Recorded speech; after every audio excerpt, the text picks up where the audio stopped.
national parks. It has one of the biggest game parks in the world, the Kafue National Park. It has one of the 7 wonders of the world, the mighty Victoria Falls. The falls are in Zambia, but we are very happy that our brothers and sisters in Zimbabwe are also able to see our falls from their side. Zambia has 45% of fresh water in southern Africa. Zambia is mostly known for its minerals, copper, cobalt, and many others. In terms of hydroelectric power, it has great potential. We are hoping that in due course we'll be able to export power to Tanzania, to Kenya, Uganda, and possibly Rwanda. Now we have all these resources which are very important, but why are we poor? As I said earlier on, Zambia has never, it's a country which is not well known in America and many parts of the world. It's not well known because we have never had a civil war. Sometimes it's necessary to have some kind of a civil war to be able to be known. Now, the economy of Zambia was actually a command economy, an economy that was government controlled for a long time until about 1991. In 1991, through the persuasion from many friends, including the US, the European Union, the IMF, the World Bank, said we should privatize, which we did. We actually privatized the economy even beyond what the WTO expects us to do, because the economy is entirely in the hands of the private sector, of which 95% is actually non-Zambian. So the country is quite large, and I want to say that we have room for even more than 1 million Americans who may wish to relocate to come to Zambia and settle there. The only condition, you build your own houses and help in building roads. Now, why are we not taking advantage of AGOA? But let me say first of all that AGOA is one of the best things, in my opinion, that the US government has brought about. But unfortunately, in Zambia, we have not taken full advantage of AGOA.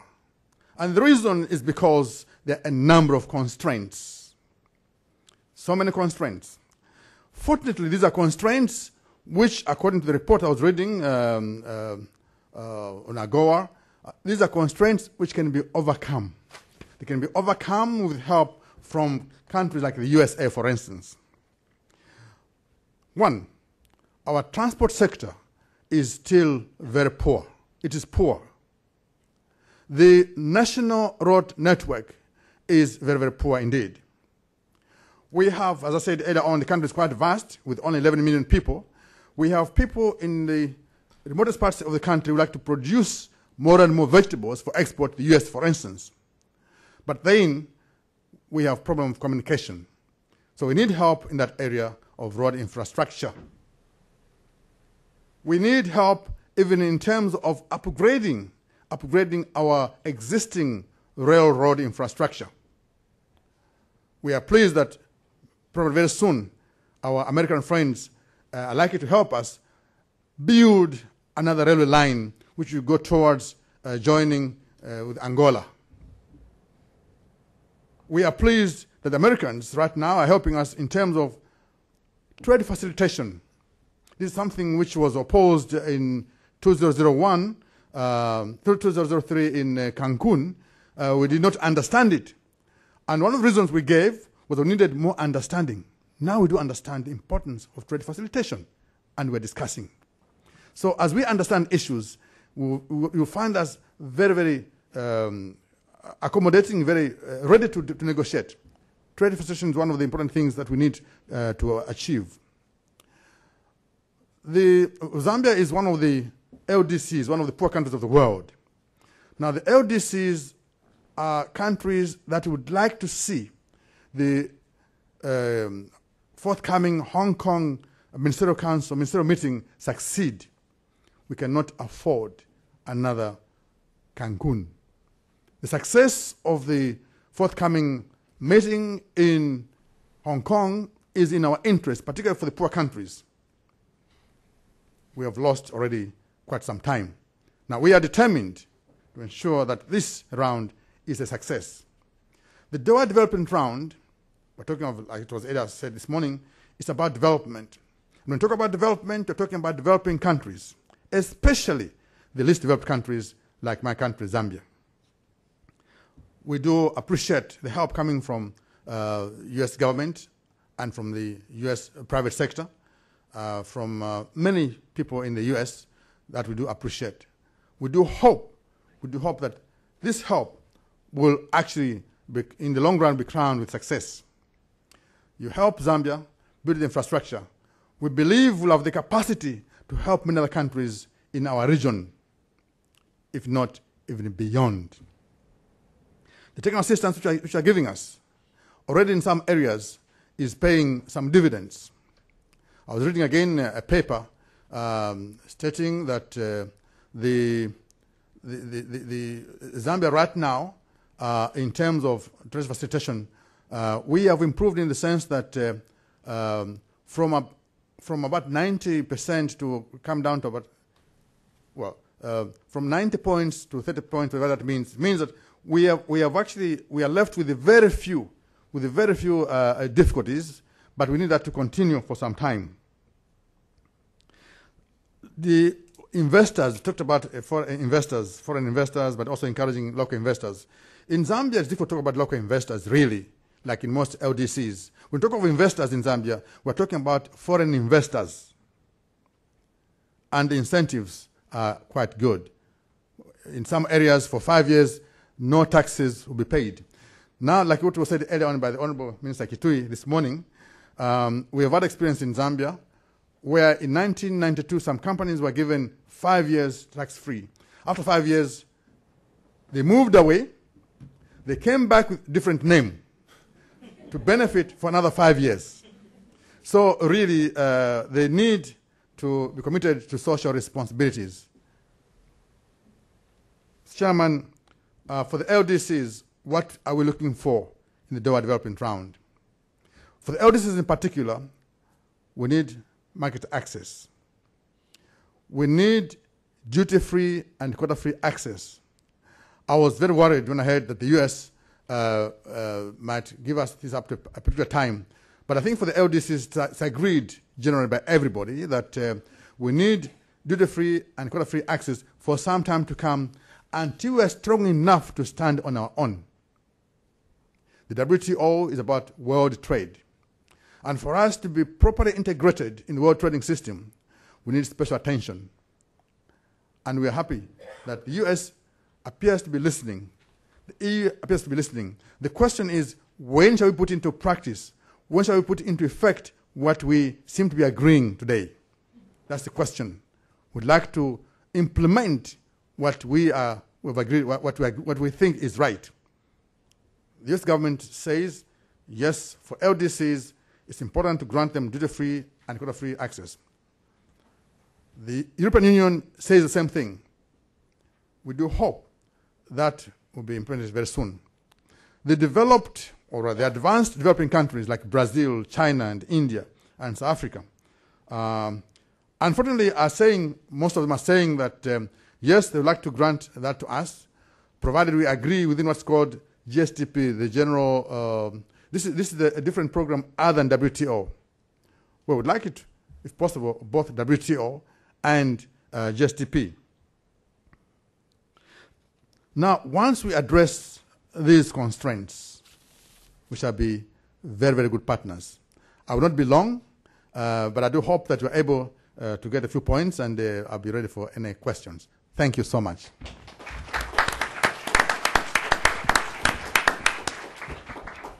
Thank you very much, Ambassador Matisa. I'd like to now, it's a pleasure to introduce Kim Jaycox. Kim has a distinguished career as with the World Bank, where he was Vice President for Africa. In that capacity, he managed the portfolio for the bank and Africa, developed close working relationships among African leadership and the private sector. His career at the bank extended not only to Africa but also in Asia, and he's had a collective engagement in looking at infrastructure projects for nearly 30 years. Upon retiring from the bank, he joined the Emerging Market Partnership Group, which is put together a multi-funded fund for infrastructure development in Africa. It has been the most successful of its kind, and Kim, I think, can bring both the experiences as a banker with the multilateral environment, as well as a project evaluator and funder from the private sector perspective as well. We're really lucky to have a person with Kim's depth and genuine love for Africa with us today. So, Kim, let me turn it over to you. Thank you very much, Tony. If you don't mind, I'm going to remain seated. I can't see my notes unless I am at this close. So that's one of the problems of being in this business so long, I guess. Capacity building really is something that I have almost made a career out of. Actually, I made certainly a lot of noise about it when I was at the World Bank. When you think about it, whether you're talking about capacity for export, for trade, for development, for economic management, I mean, the capacity of the institutions and the individuals, the managers, so to speak, I mean, it's crucial. Without it, you don't have anything of substance. And indeed, in my experience, which has been now quite long, certainly in the public sector and both bilateral aid and in the World Bank, multilateral aid, capacity building has really been a second sister. I mean, the whole business has been actually lending or dealing in money. You have to deal in money and capacity building as well, but this is not what the focus has been. Focus has been on goods and services and buildings and railway lines and dams and so forth. But when it comes to the management and when it comes to the planning and when it comes to the actual, the real needs of the economy, they're to be found, I think, in the institutions, the civil society, the individuals. And this has been largely paid little more than lip service. Now, I was impressed with the earlier morning discussion because it seems to me that, I mean, the fact that this is on the agenda prominently, 50%, indicates to me that at least in the fifth year of AGOA, the penny has dropped and we're beginning to ask the right set of questions. Now, these may have been long in the lead up, and I'm sure there are individuals here that have been worried about this from day one, just as I was, largely frustrated, though, when I was at the bank. Now, to diagnose the needs and capacity building for export in Africa, I mean, it's a very tough job because actually there are 54 countries at last count, and each one is quite different. I mean, if you take South Africa and Burundi, I mean, just no comparison between the needs in capacity requirements for whatever the objective is. And this is true amongst the West African countries, amongst the East African countries as well. But I'm going to attempt to make a few generalizations. In order to expand capacity for whatever purpose, in this case we're talking about getting the exports to the United States and to the rest of the world and to your neighbors up, in order to expand that capacity, there are really two basic approaches. First is to utilize the capacity you've already got. And this, unfortunately, is something that is very much in deficit in Africa. I mean, for a long time it was misgovernance and macroeconomic management that didn't allow talent to be incentivized or didn't allow people with good ideas to even exercise them. People would come back from graduate school overseas and they'd be ignored because they were perhaps a danger to the powers that be. Individuals could not make a difference in a highly rigid economy.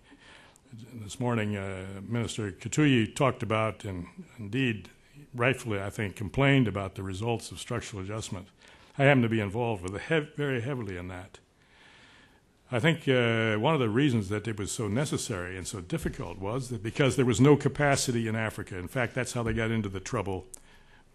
Exchange rates that didn't incentivize exports, internal policies that confiscated the product of farmers, You know, you name it. There was a situation where basically the rigidity of the bureaucratization and the rigidity of the economy under the regimes that were in place in the late 70s and early 80s basically forewent any possibility of economic development unless they were changed, and they had to be changed, and they were changed, and they have been changed.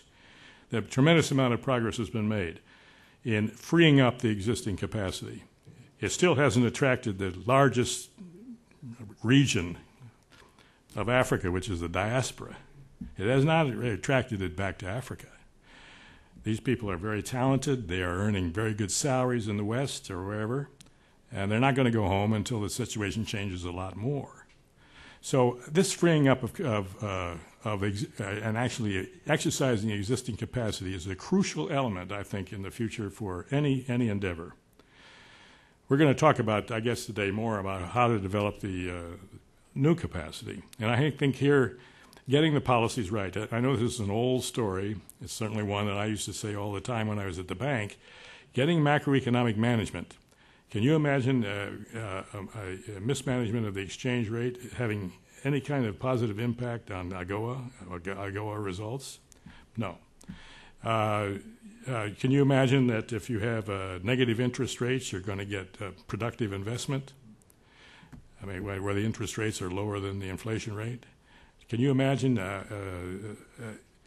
Now, most of this has, in fact, been improved upon. We're at a point now where most of this is behind us in most of the countries that we're dealing with in Africa.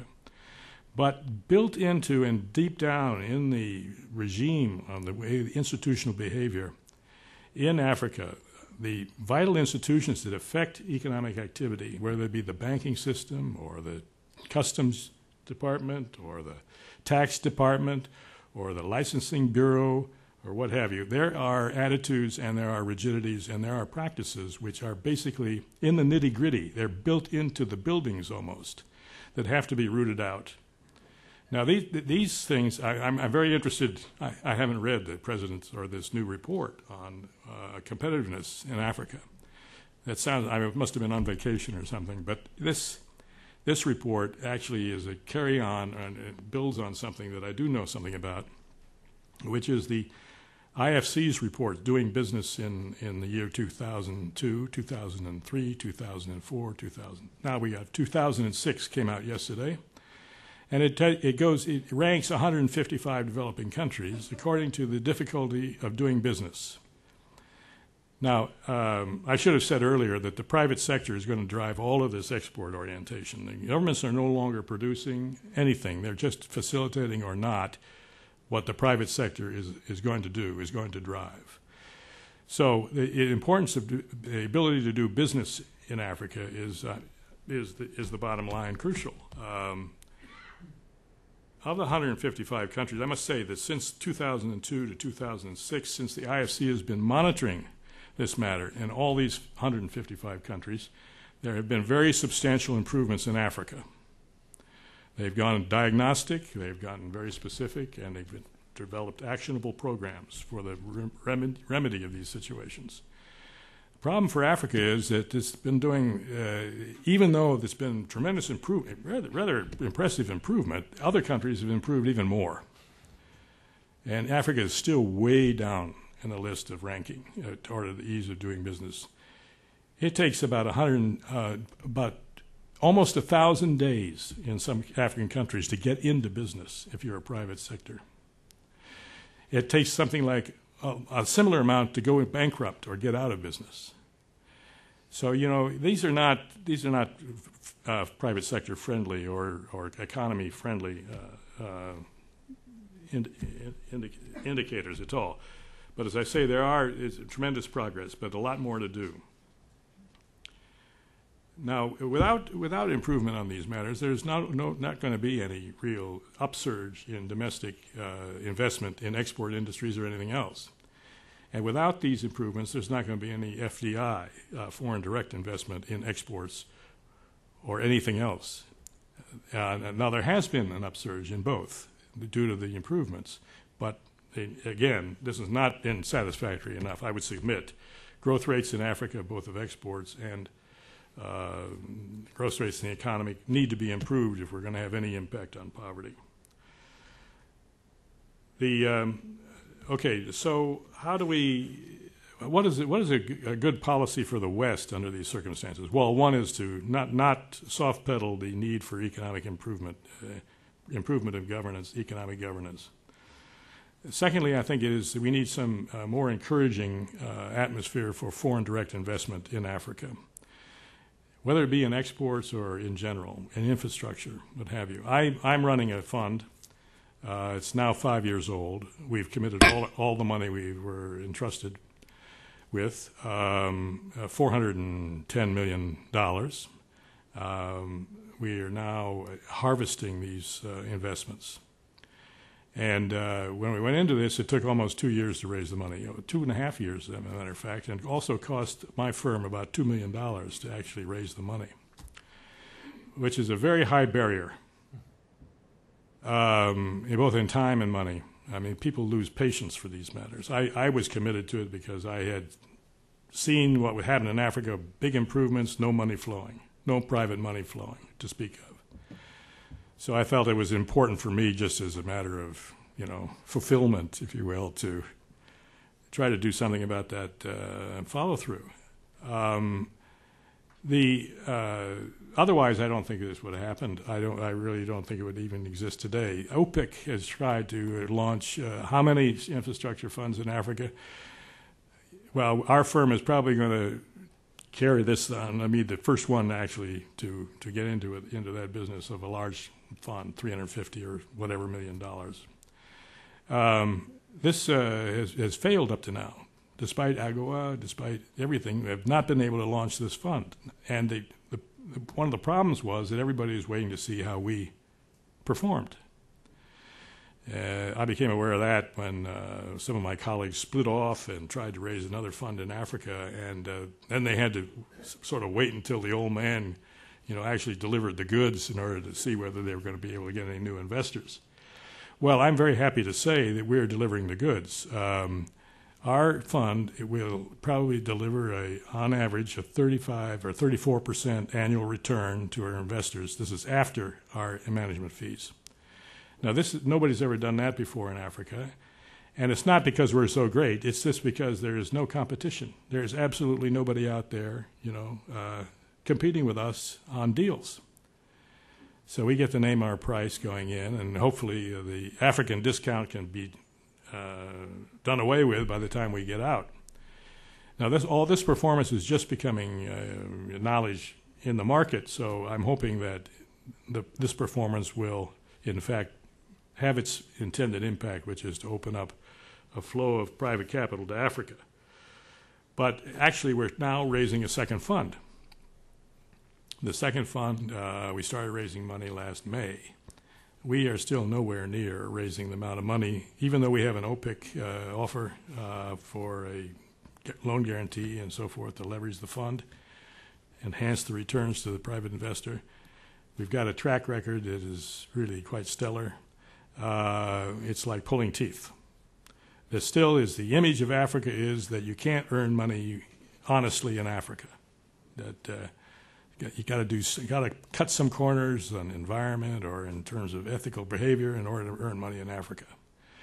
This is not true. The other thesis out there we're contending with is that there aren't any deals in Africa. There's no business. There's no pipeline. Well, I can tell you, we did 18 really very highly profitable, too bad, but 18 good deals, which are going to yield this high return to our investors. And we have a pipeline of investments that is just waiting to go. Now, we're doing big investments, and this is just sort of one tier of the market. Below that, there are other possibilities of small and medium enterprise and so forth. A very difficult business. But my point is that somehow a private investor has to be attracted to this asset class. And I've been working with the Corporate Council on Africa and Blair Commission and others to try to figure out a way that would stimulate the investment of money, private money, in Africa. If it can't go directly, then it should go through funds such as mine, ours. And there should be more like ours in order to actually move a larger amount of money. One of the ideas would be to, in fact, make an investment in a fund like this, which is dedicated to Africa, Africa exports, Africa infrastructure, whatever the name, the flavor of the week may be, or for different funds, different criteria, to treat that as a tax credit or a tax-exempt contribution toward a policy objective of the United States government. As simple as that. We do it all the time. Sorry. We do it all the time with other objectives, and this would be a very, I think, reasonable, auditable way to do it. Now, I mentioned infrastructure. Infrastructure, apart from the exports themselves, the supply side, I think there were some very good ideas this morning about concentrating on those things which are, have a real chance of success. I believe that's correct. Africa entrepreneurs should know about this. Western entrepreneurs will soon figure it out. They should be encouraged to do it that way. On infrastructure, now the privatization program in Africa is largely stalled, and I think it's stalled for the right reasons.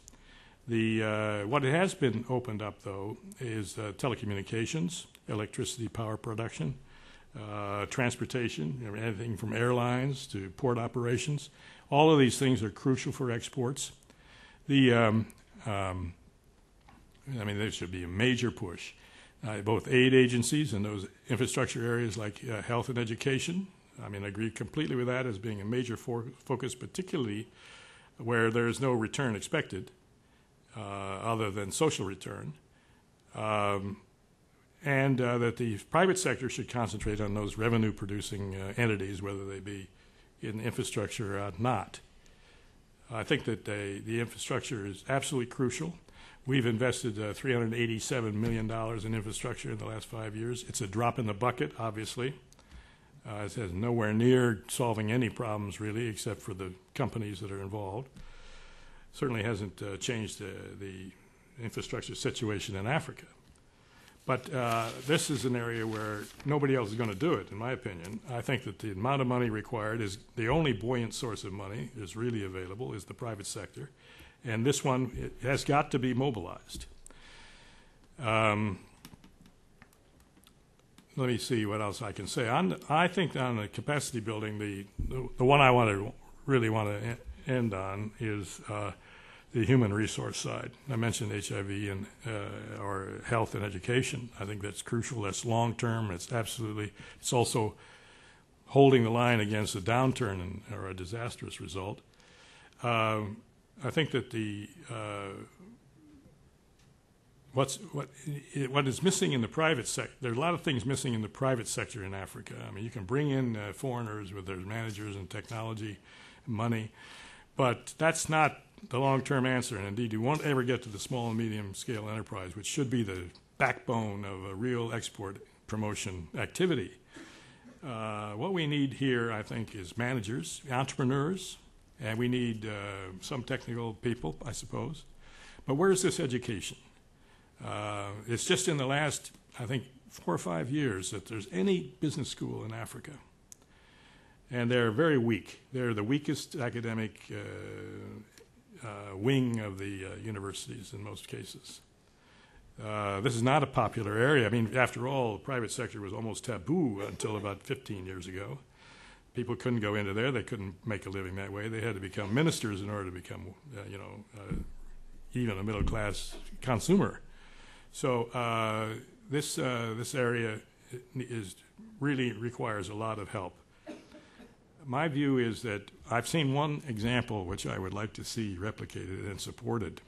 Well, there are two. One is the Capacity Building Foundation in Harare, which the World Bank supported in the beginning. And they've gone into all kinds of, first they started out with macroeconomic analysis, then they went on to developing the capacity to manage industries and large-scale enterprises and administrations, and get degrees in economics and finance, and so forth.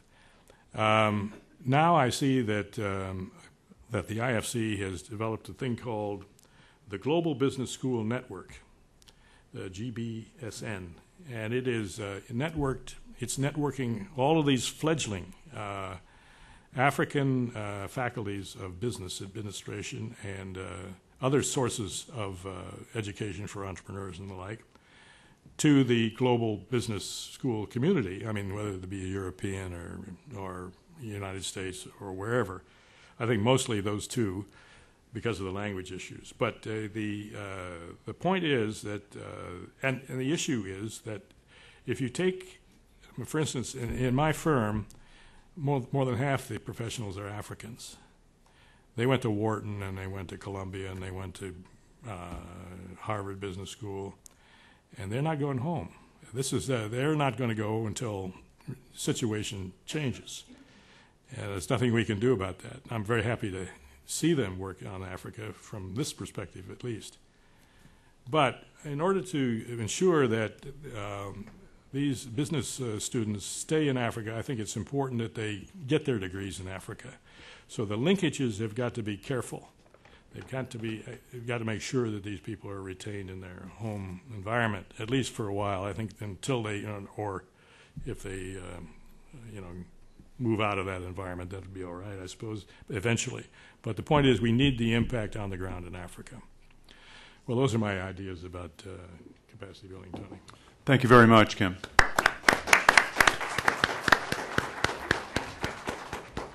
I'd like to close this panel with my good friend, Jack Edlow.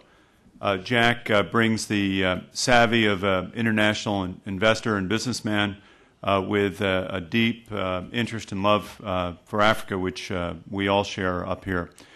Jack has made a big difference in his work. He's a humble guy and won't go on about his background, doesn't want me to go on about it, but I have to add a couple things. When I first met Jack about 16 or 17 years ago, when I was working for a law firm, many of you remember Duncan, Allen, and Mitchell, and doing a lot of work in Africa, Jack was the only American businessman doing business in Mozambique. And that was a time when doing business in Mozambique was not particularly popular around here. But Jack, I think, embraced beyond the sort of political aspect of doing business in Mozambique and decided that he could do well there and has proven that Mozambique is a country that can perform and respond and be a full player in the global economy. And I think I take great interest, and Jack must take great pride, to see that Mozambique has moved from 20 years ago or 30 years ago from a statist, a closed economy to one of the real performers in Africa. And I think Jack was one of the few people who put his money where his mouth was in going down and investing in Mozambique.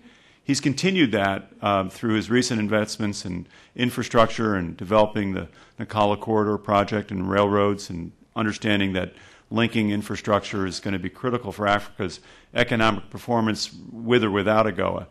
And Jack has also had a great influence in the institutional presence of Africa in Washington. Jack was among the founders, Percy Wilson is here, a good friend as well, in founding the Corporate Council in Africa.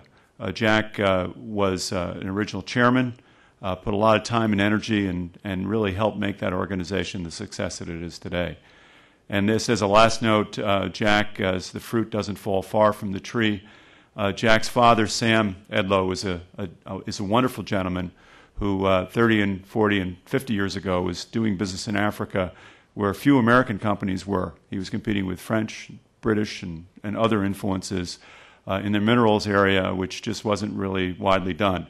And Jack, with that brief introduction, because I know you like them brief, I'll turn it over to you. Thank you. Thank you very much, Tony.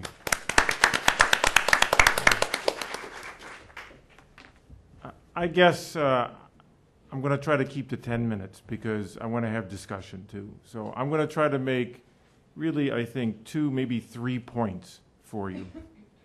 First of all, I will, like many of the speakers, pay homage to all of those of you who conceived of and focused on and pushed AGOA through the system. It took a long time, but you know, it's wonderful that Tony and Steve and Flory and Rosa, who's not here, I don't think, and lots of other people put their effort in to getting AGOA where it is today.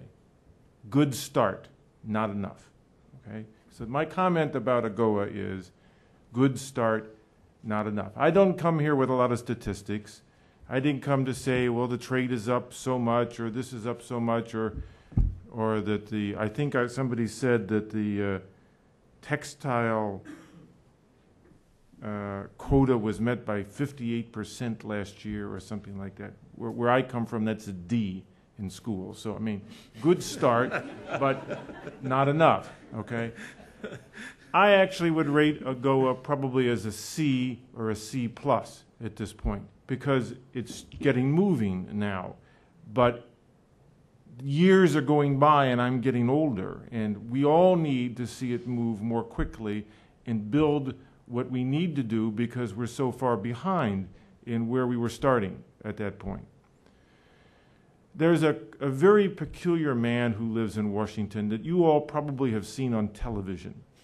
He's on late night television. His name is Matthew Lesko. He wears bizarre-looking suits.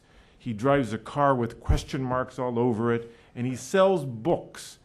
And he has an internet site on how to get free money from the U.S. government. Okay, how to get free money. You can apply for a grant here. You can go there. There's all kinds of ways to get money from your government. Now, Matthew lives near me, and his kids went to school with my kids. So I called Matthew recently, and I said, Matthew, I'm going to give this speech on AGOA, and I'd like you to explain to me how people can get free money from AGOA. He said, what's AGOA? Now, this is a man who makes his living teaching people how to get benefits from U.S. government programs, and he doesn't know about AGOA.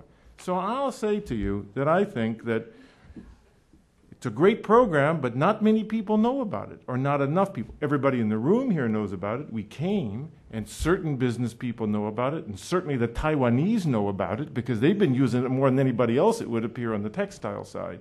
But American business doesn't know about it and how to use it, and African business doesn't know about it and how to get Americans to come and to use AGOA. And that's the problem. You created something, but it's a secret. So now what I'm going to say is I have to challenge the U.S. government to do a better job of educating the American public on the advantages of AGOA.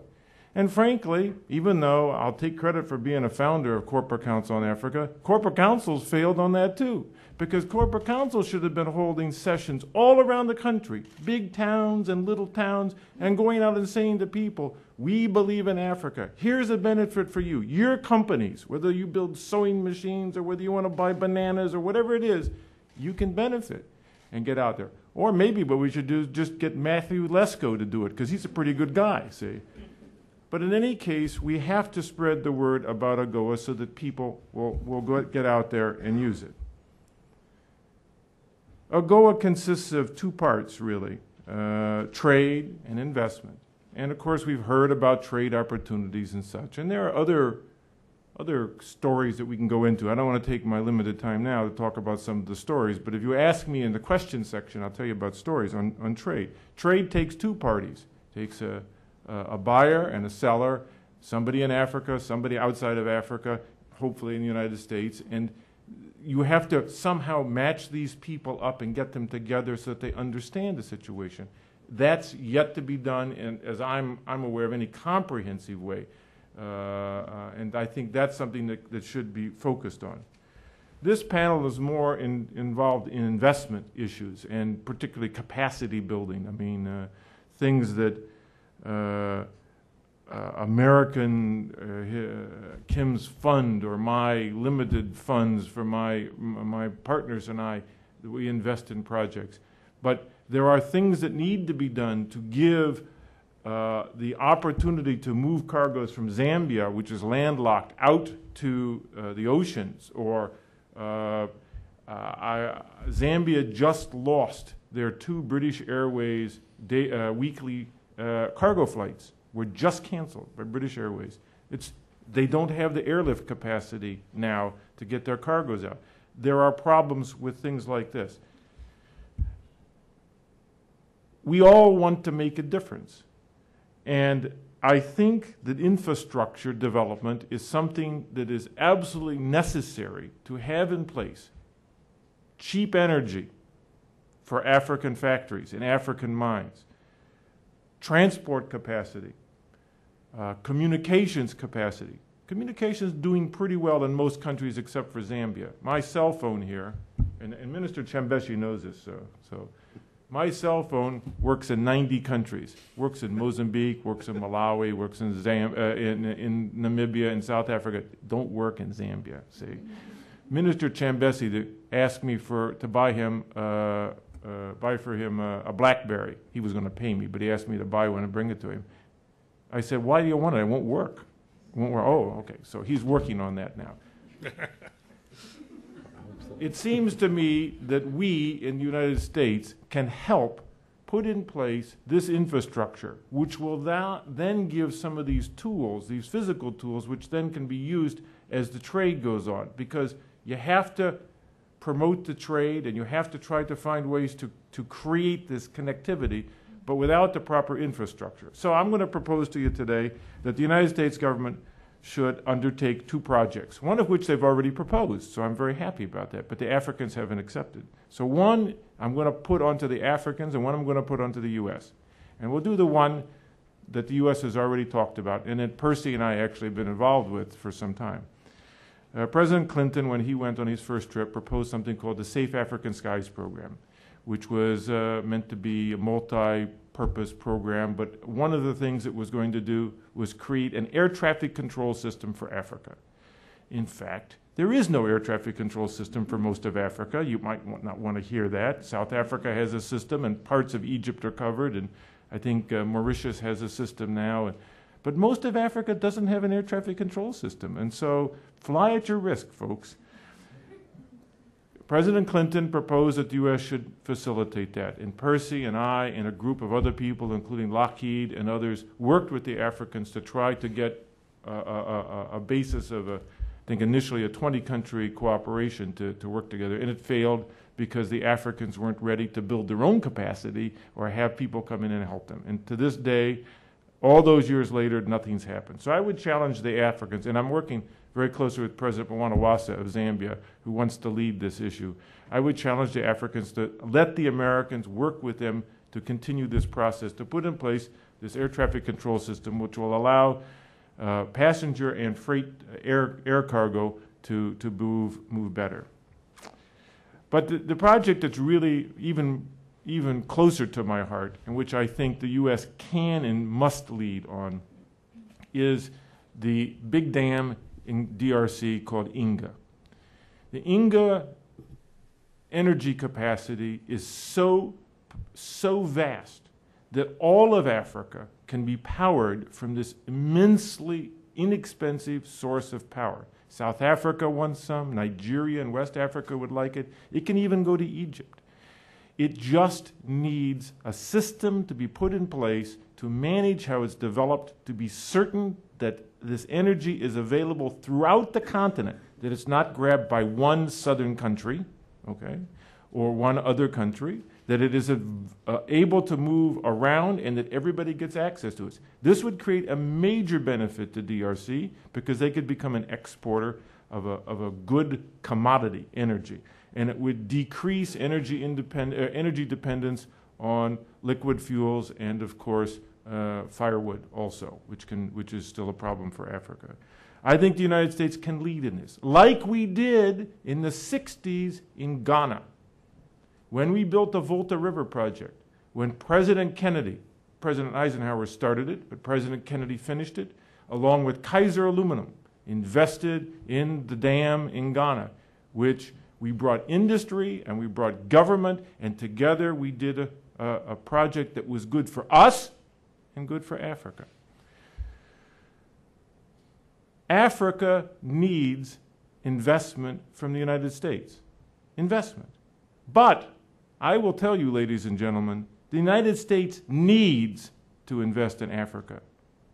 We need to, as a country, to do it. It's important for us, for our trade, and for our future. We need to empower Africa so that Africa can grow and prosper like we do as well. And I'm going to close with just one other comment. that was given to me the other day in a slightly different context, so I'm paraphrasing it a little bit. For lack of investment, there was no warning of the tsunami, and 250,000 people died because of that. For lack of our investment, the levees broke in New Orleans, and the poor people were inundated. For lack of our investment, Africa will remain poor. And what does it mean for us? Talk is cheap. Let's see what we can do together. Thank you very much.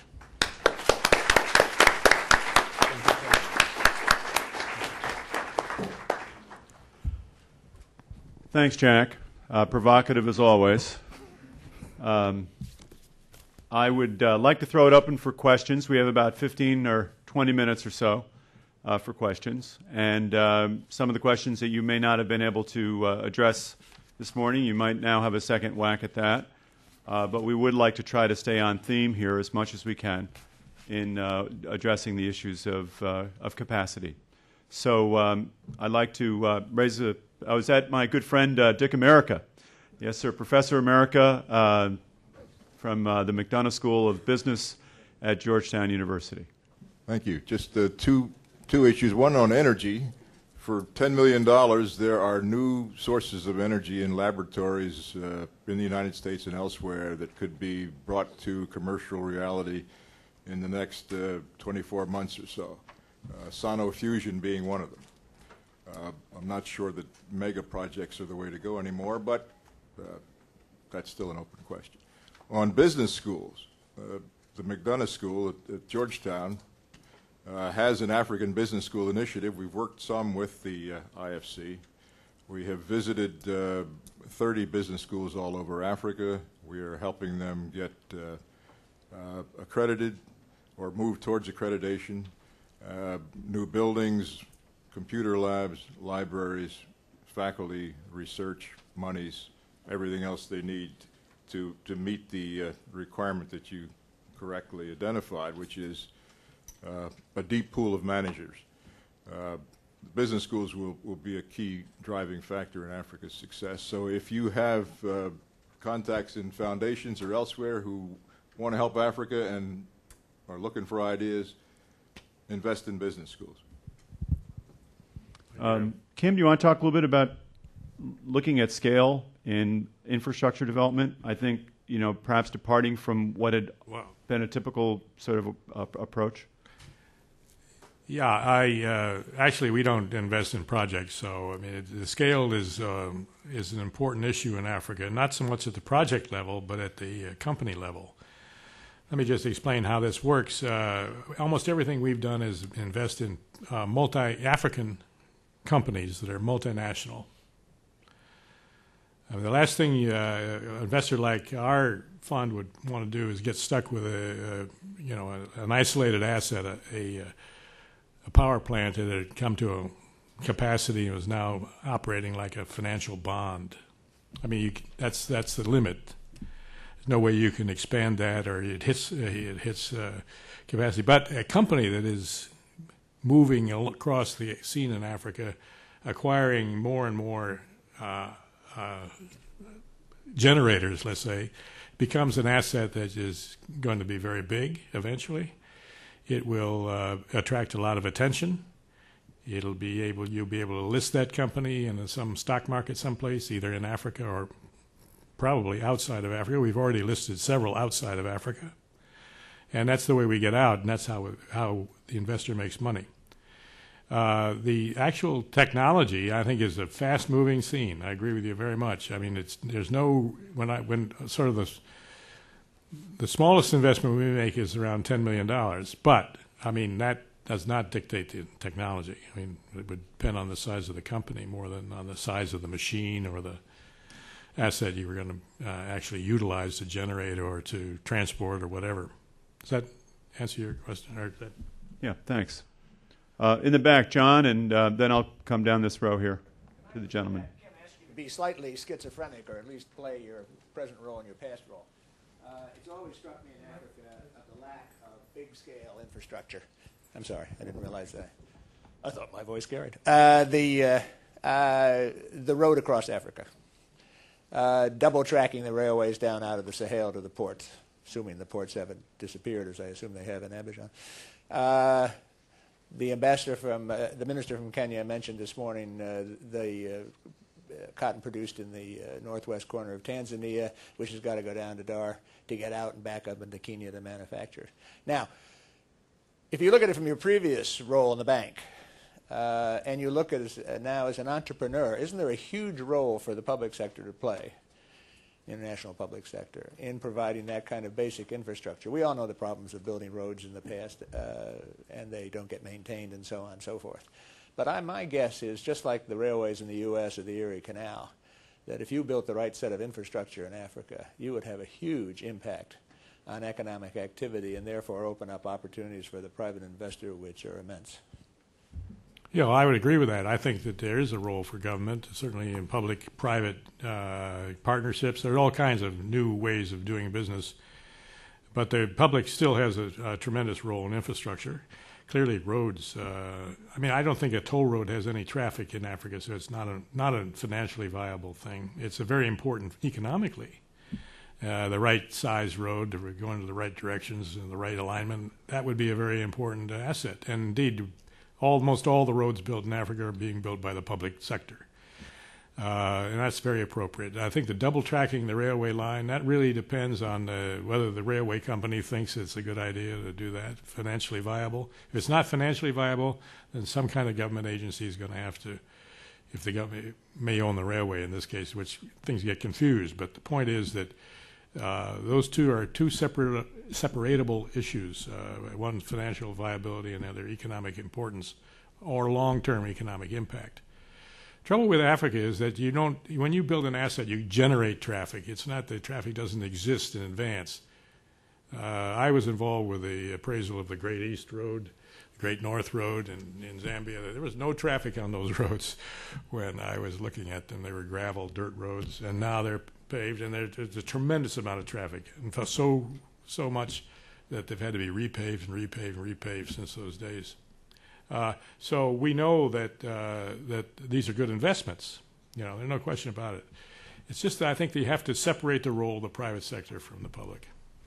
I know Jack would like to add his perspective. There are some examples in which private investment can work in toll roads. The Johannesburg to Maputo toll road that runs over to the border, which carries all the traffic down there, that's quite successful financially. And there are others that can work.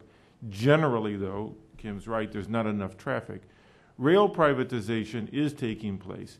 My consortium in which I'm an investor has privatized the railroad and the port of Nacala in Mozambique, and the railroad of northern Mozambique, and the railroad of Malawi, and now we're extending the railroad into Zambia. We'll be a 3-country operating railroad here shortly. There are other privatized rail operations in Africa as well. Unfortunately, my competition is generally parastatals. That is, Spoornet of South Africa is out privatizing Zambia's railroad, or they're privatizing railroads in other countries. So I don't quite understand why one country would let another country have their railroad when what they're really looking for is private investment, I thought, under this system. So there's some competition in that sense from other countries as well. This is the problem that private investment faces when other countries want to come into it. But Sir, and then behind you. Kenya, it's Jefferson Waterman. I'd ask a question about risk in terms of investment. I've been working for about 3 years now on trying to convince public and private investors here in Washington that Liberia, Cote d'Ivoire, and Guinea would benefit enormously from the reconditioning and making into a public road of what was a private mining railroad that runs between Buchanan and Yakapa, right into the heart of a major iron deposit area within those countries.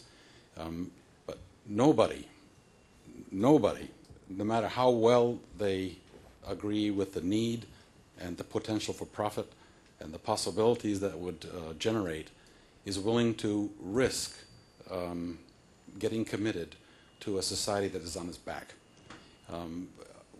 Liberia has no GSP privileges. That means AGOA can't work there.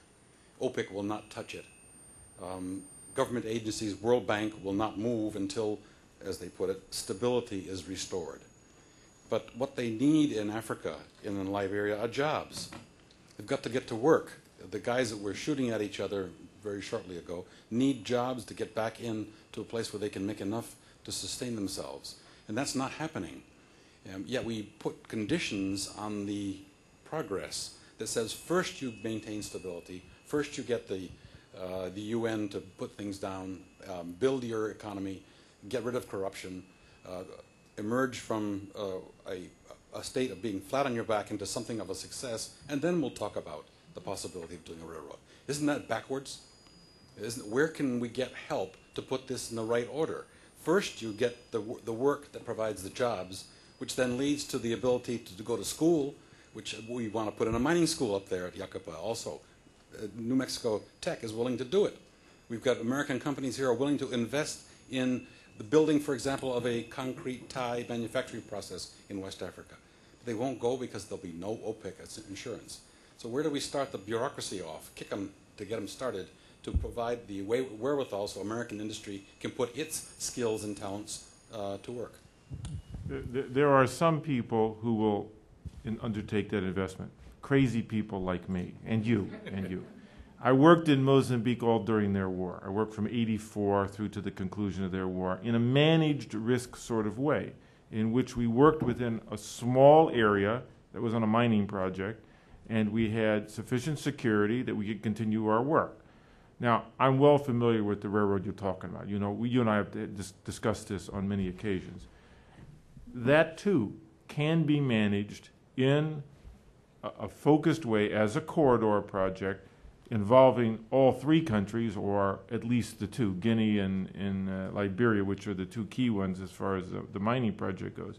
But in that case, who's going to put any money into that project without knowing that you're going to be hauling the iron ore from Rio Tinto and Billiton, BHP Billiton, on the Guinea side? And that's been the whole problem with that. As soon as those two mining companies want to take that ore out, that project runs, with or without a war, because they're the ones who are going to drive the economics on that particular project, not the government of Guinea, not the government of Liberia.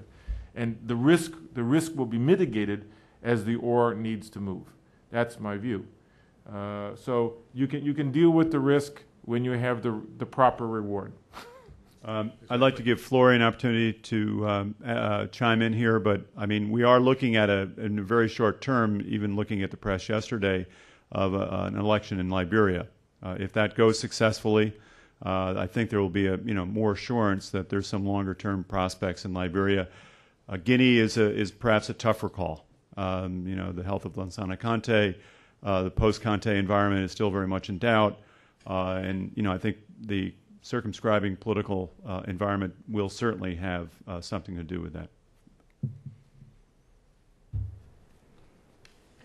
I just wanted to briefly comment on the fact that I think many people are looking at how we can help those countries that are still in conflict and where the domestic situations in those countries have not been amenable to a lot of things happening, not just investment in infrastructure.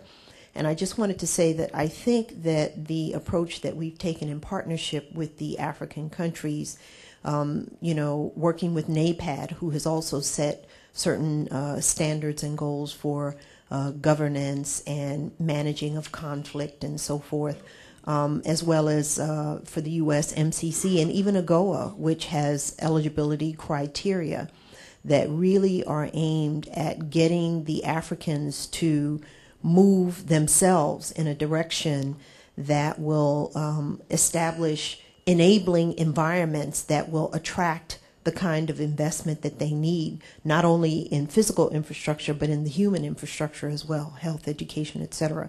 So I just wanted to say that we too would like to see this happen this year. We'll be in our AGOA eligibility review that kicks off this month, the annual review, looking at Liberia.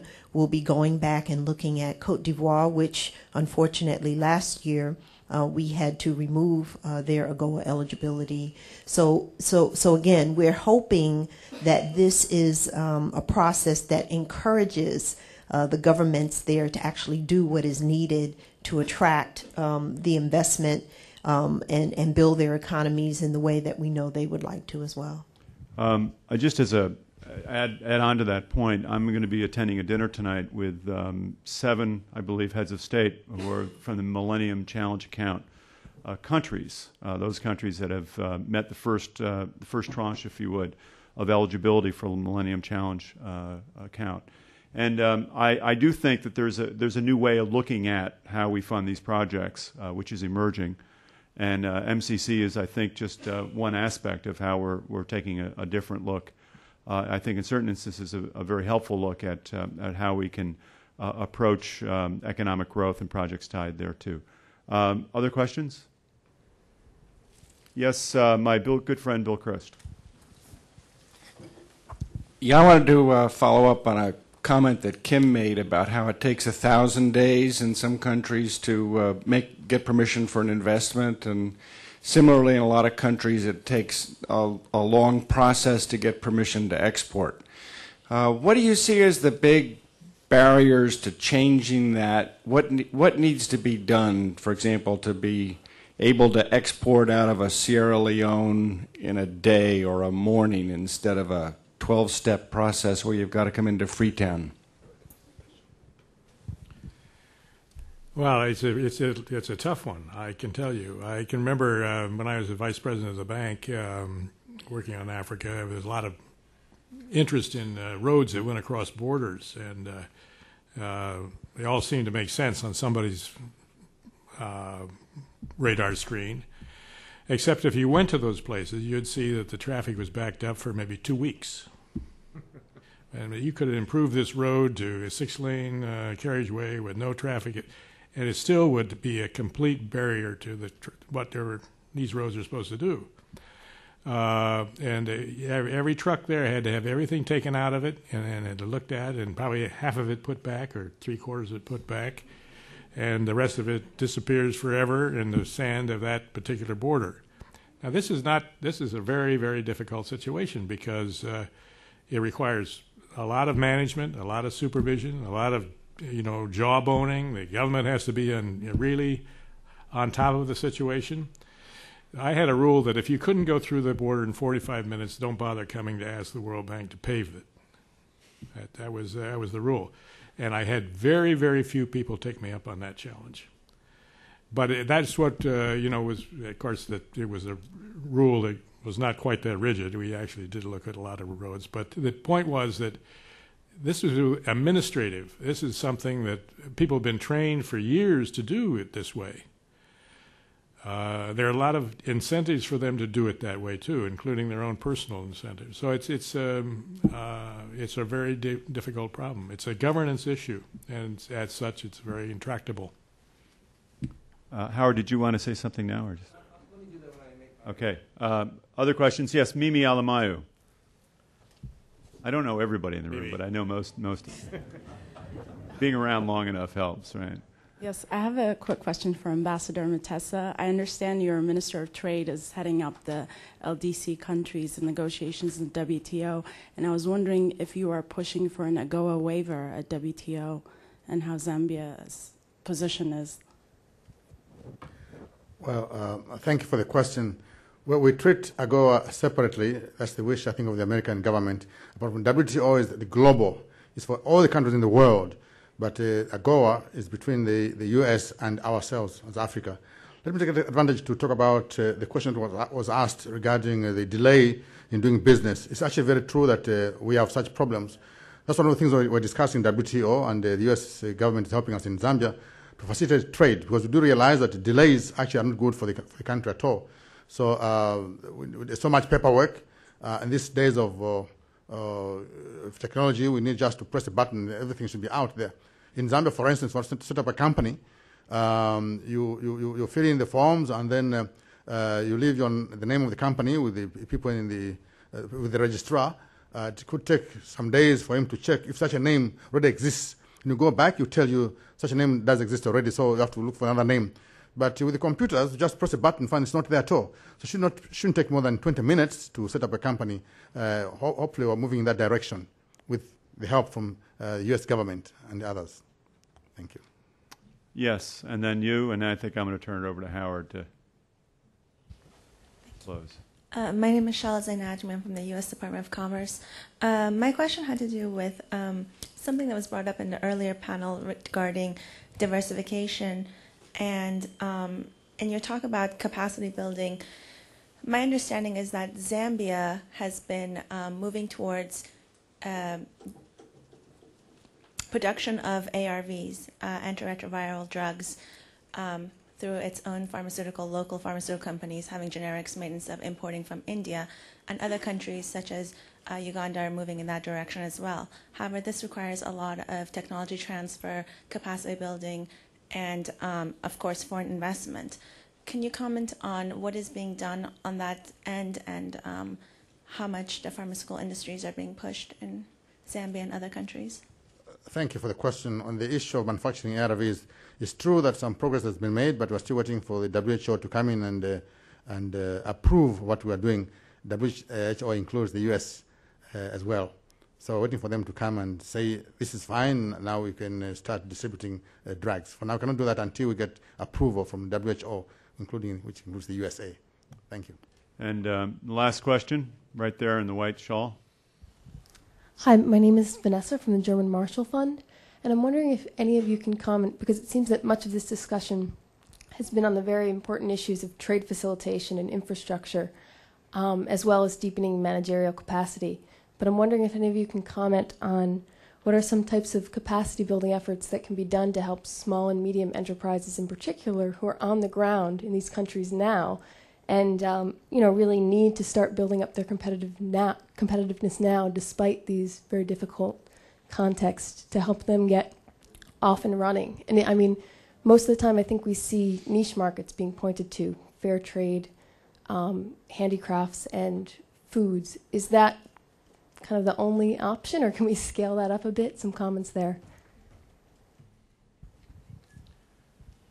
Well, I could make a couple of points. It's a good question. This is a kind of an area that is very difficult, okay? And the idea of extension of skill and management capacity to hundreds, maybe thousands of small firms, depending on how small they are, even medium-sized firms, is very difficult.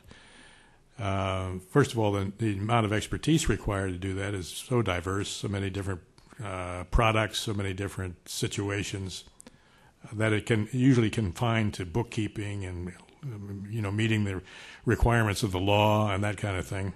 Getting the informal sector into the formal sector, that's a kind of an occupation of technical assistance that many bilaterals and multilaterals have engaged in. The IFC has formed a couple of small business generating outfits. They don't actually finance these, but they generate the ideas and they prepare projects for finance or companies for finance. There's one based in, I think it used to be in Abidjan, it's still there, and in Nairobi. There are, of course, and I should say that the voluntary, or what do you call them, PVIs, that's private voluntary institutions, are doing a lot of these things. I think the World Vision, these kind of organizations are actually very active, and I think they're having quite a result. But they are really on the ground, and that a lot of their people are lowly paid or not paid at all, and that's the only way to get that kind of coverage. So it is a kind of an orphan, I would say, in general. Maybe let me add a couple of comments from my experience. There are private voluntary institutions that are trying to do a good job, and the ones that I've dealt with that have the most success are those who approach it from a sort of market orientation.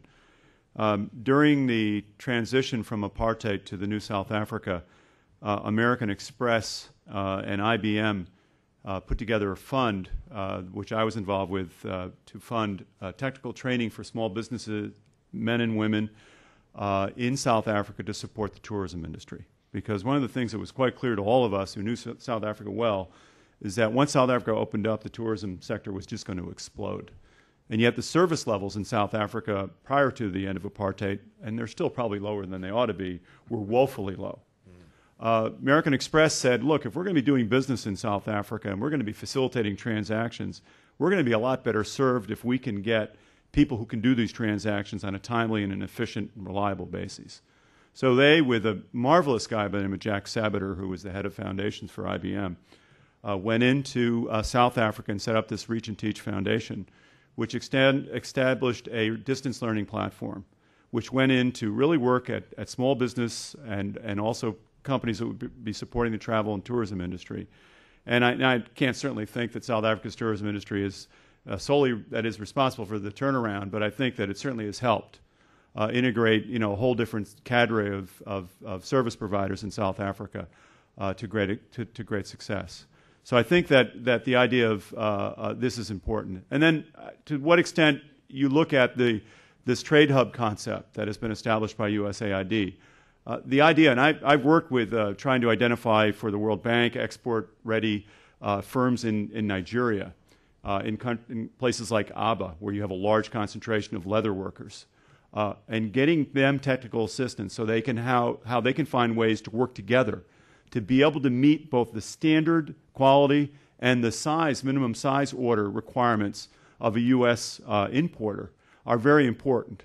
So this idea of the trade hubs, and I'm sure other development organizations may mirror this, or development assistance organizations may mirror this concept, but actually reducing that technical assistant at the really needed level, which is at the small entrepreneur level.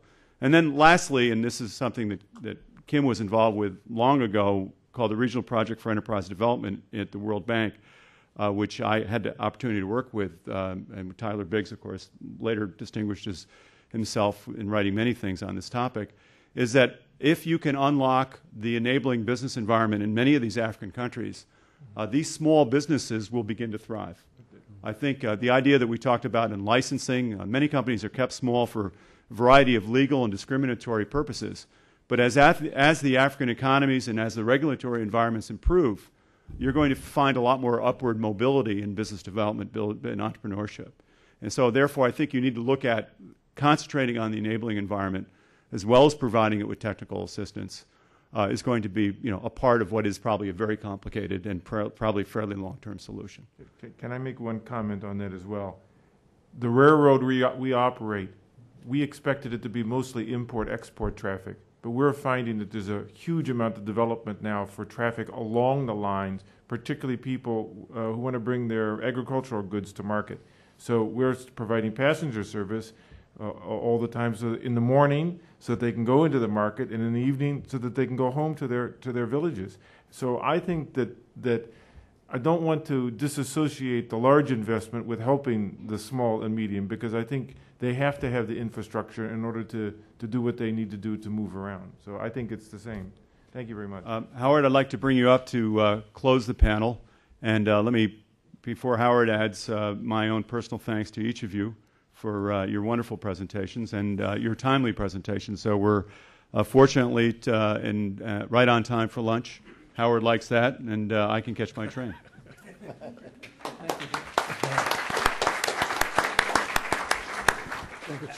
Before recessing for lunch, one brief substantive comment that I thought might be of some interest to those of you concerned with the more difficult environments of a Liberia or a DRC, a different kind of capacity building than which, with the support of the World Bank's Post-Conflict Fund a few years ago, the Wilson Center launched a major state capacity building initiative in Burundi, war-torn country, with one of the most polarized and tractable conflicts anywhere in Africa. I had been working as special envoy in the Great Lakes region for several years, and it was my belief that because people have signed an agreement, there was no reason to believe they were going to behave any differently the day after the agreement, the day before the agreement, given the fact that the fundamental war dynamic in which people saw themselves still as enemies, with no interdependence, with no sense of connection, with no trust among key leaders, with no consensus about the rules of the game, how power should be organized, and so on.